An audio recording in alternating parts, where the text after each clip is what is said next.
Agustin Zanoli a toujours vécu à 100 km à l'heure. Et ce n'est pas un fauteuil roulant qui allait l'en empêcher.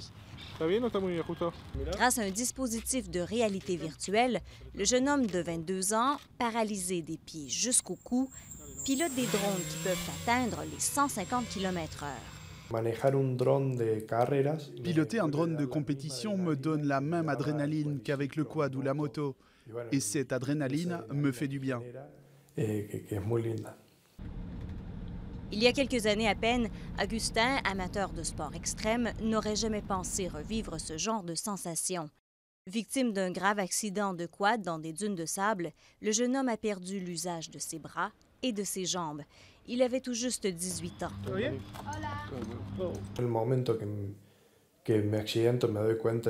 Au moment de l'accident, j'ai tout de suite compris que c'était sérieux. Je ne pouvais plus bouger. 5 ans plus tard, il n'espère pas de miracle. Il s'adapte à son handicap. Il fait des études d'ingénieur et joue au foot avec des copains.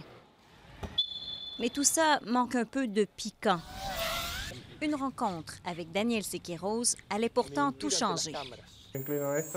Ingénieur en aéronautique et spécialiste dans la conception de drones de loisirs, le génie de l'électronique a vu dans le cas d'Agustin un beau défi à relever. J'ai d'abord dit que c'était impossible, car je ne voyais pas comment il pouvait manipuler une télécommande conventionnelle. Mais après, je me suis mise à penser et à me dire qu'il devait y avoir un moyen de lui permettre de voler. Et le concepteur n'a pas tardé à trouver comment lui donner des ailes. En utilisant un casque de réalité virtuelle, Agustin peut voir les images captées par la caméra du drone.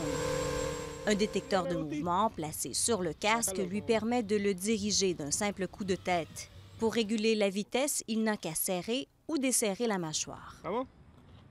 Tout ça lui permet d'avoir le plein contrôle du drone et de le diriger où bon lui semble. Agustin ne sait pas encore jusqu'où sa nouvelle passion le mènera, mais il rêve de vitesse et de s'inscrire à une course de drone, une discipline émergente en Argentine.